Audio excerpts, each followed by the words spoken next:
para o que fora endemoniado, que deixaste de estar com ele.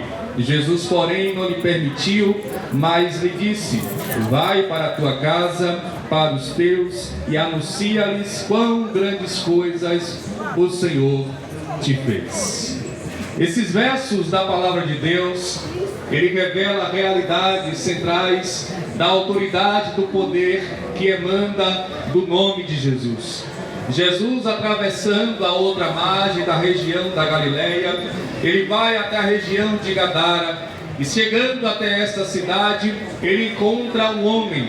A Bíblia descreve a condição deste homem, que este homem estava na porta da cidade, ou seja, no portão da cidade. E este homem estava ali no portão da cidade, e todos que adivinham fora da cidade se espantavam com a condição daquele homem, se espantava como aquele homem se apresentava diante da sociedade. O homem que perdeu a razão racional, o homem que perdeu a razão emocional. Esse homem não tinha mais equilíbrio, esse homem não tinha mais controle, esse homem já não tinha mais uma condição de ser rotulado, de ser conhecido como alguém em perfeita sanidade, seja ela sanidade psicológica e sanidade física. Este homem estava à porta da cidade, e o autor descreve que ninguém poderia controlar este homem, ninguém em seu poder físico, em ninguém com seu poder bélico, com seu poder militar, tinha autoridade ou poder para poder mudar a vida deste homem, para poder trazer de volta a alegria, o júbilo para este homem. Todavia, Jesus decide ir até esta cidade, e quando Jesus decide ir até um local, ele entra para poder salvar, para poder libertar, para poder restaurar e para poder trazer vida. Note que o autor descreve que ninguém tinha poder, que ninguém tinha autoridade para poder mudar e transformar a vida deste homem. Aqui revela a primeira realidade central para vocês que estão aqui nos ouvindo: não há ninguém fora de Jesus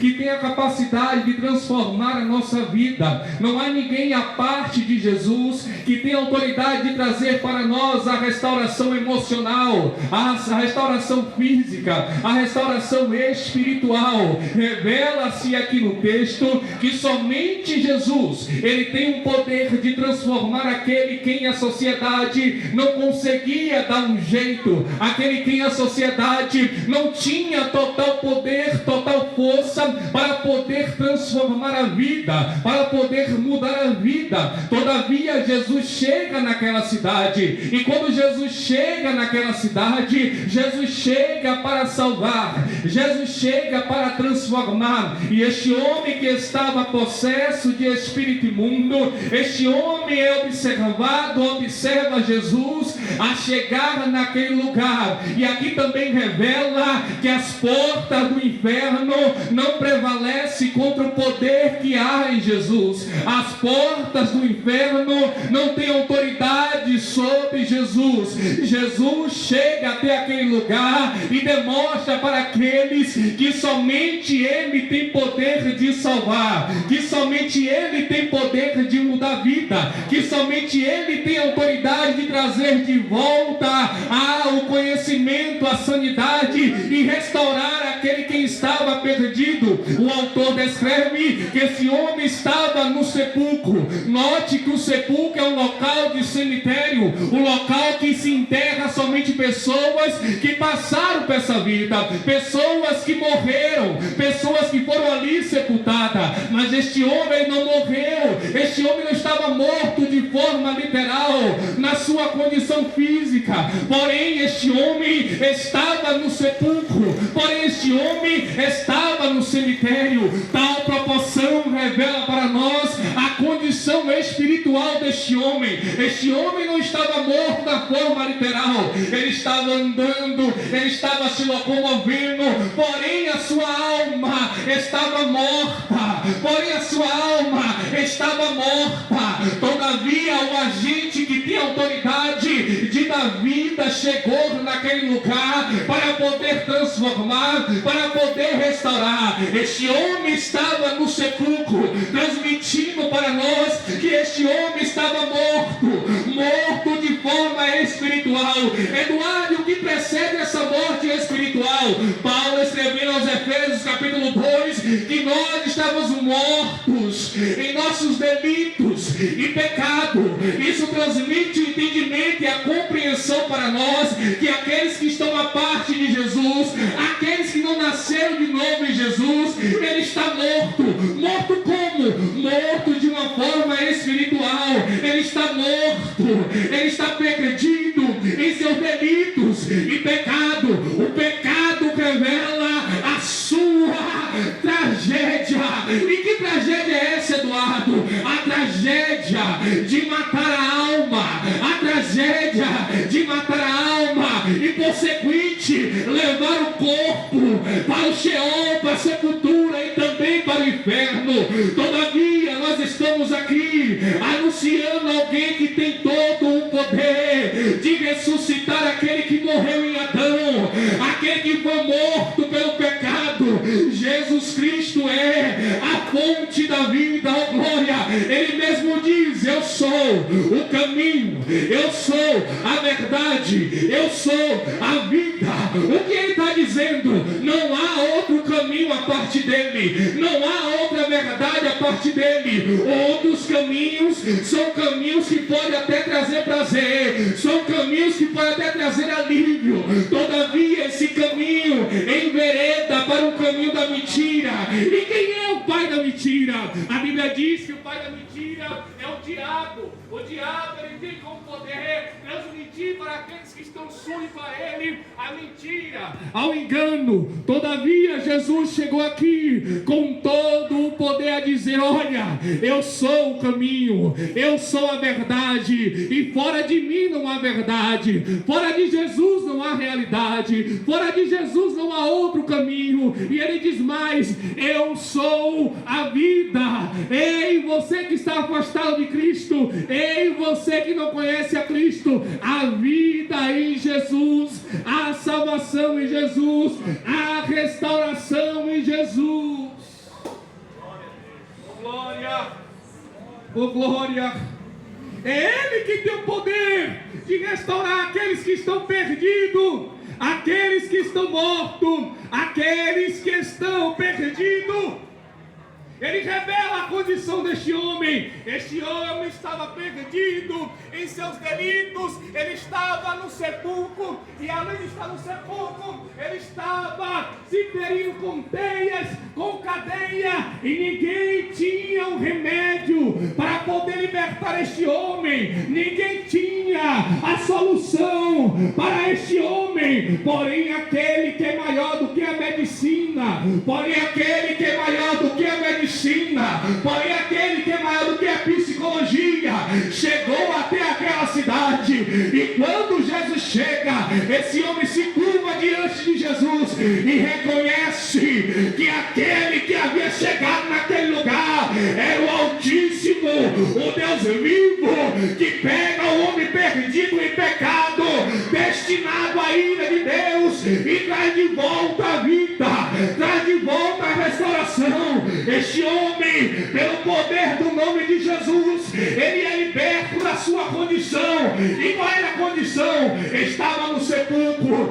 estava morto, distante dos seus. É isso que o pecado faz. O pecado tira a consciência, o pecado tira o desejo de ter um convívio, de ter um particular com Deus. Satanás, ele escraviza, ele oprime. Satanás envia a droga, a prostituição, envia aqueles a perder a vida.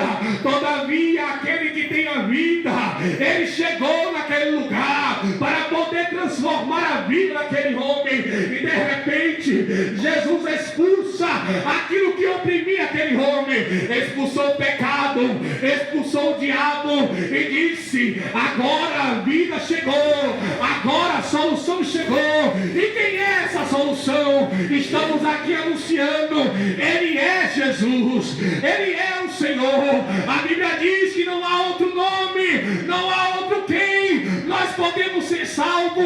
E quem é, Eduardo? Por quem nós podemos ser salvos? É somente por meio dele, por causa dele, é por meio de Jesus. Não é por meio do seu mérito, não é pelo seu autoflagelar, não é por subir a romaria, não é por comer nem beber. Não, a salvação é no nome que é sobre todo nome. E como é o nome dele? É Jesus.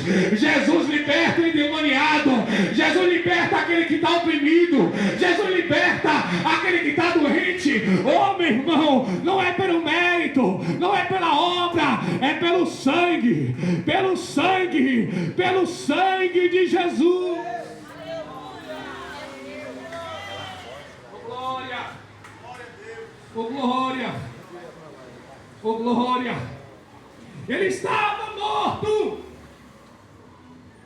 estava no cemitério. Todavia aquele que dá vida, ele chegou. E nós estamos aqui anunciando ele. Nós estamos aqui dizendo que é ele que tem a vida, é ele quem dá vida, é ele quem salva, é ele quem restaura, é ele quem liberta. Note que ninguém conseguia controlar este homem, note que ninguém dava um jeito neste homem, porém Jesus chegou somente com a palavra. Oh, glória! É por causa disso que estamos aqui anunciando a palavra. Por que, Eduardo? Porque a fé vem pelo ouvir. E ouvir de quê? Não é ouvir o batuque, não é ouvir as músicas mundanas, mas é ouvir da palavra de Deus. É a palavra de Deus que pega o homem perdido e traz vida. E Jesus, com uma palavra liberada, mudou a vida daquele homem. E a Bíblia diz que ele estava assentado, vestido em perfeito juízo. E ouvindo quem? Ouvindo Jesus Cristo. Glória! Jesus somente com a palavra, a Bíblia, 66 livros, inspirado pelo Espírito Santo. É ele quem dá vida, é ele quem transforma. Não é os livros aí fora, não é os livros apócrifos, mas é o livro canônico, a palavra de Deus que restaura, que liberta, que muda o homem. E este homem que ninguém dava jeito, que estava no cemitério, no sepulcro, escravizado pelo diabo, escravizado pelo pecado, ele está agora liberto pelo poder da palavra de Jesus. E ele está assentado, vestido e ouvindo o Messias. Sabe o que é isso? Aquilo que a sociedade não dava jeito, aquilo que a sociedade disse: ali vai morrer no tráfico, na droga, na cocaína, na prostituição. Porém o Evangelho de Jesus, ele chegou e disse: olha, não vai morrer não, não vai morrer não, porque eu vim para dar vida. E não é somente uma vida terrena, é uma vida na eternidade, nas mansões celestiais. Oh, glória! Ele estava sentado ouvindo o Messias. Oh, glória! Oh, glória! E além de estar sentado, quando ele decide seguir, e juntamente com Jesus, Jesus disse: vai para os teus e anuncie. O primeiro missionário de Gadara, oh, glória, outrora estava trabalhando na droga, outrora estava trabalhando na cocaína, mas se encontrou com Jesus. Agora está bonito dizendo: Jesus salva, Jesus liberta, Jesus restaura e leva para o céu. Jesus disse: vai para os teus. Esse homem estava distante da sua família. É isso que o pecado faz. O pecado escraviza o homem, larga a família, perde o convívio com a família. Mas Jesus, que criou o homem e a mulher, ele diz: vai para os seus, volta para a tua casa, restabelece o teu convívio. Esse é Jesus que salva, santifica e leva para o céu. Louvado seja Deus.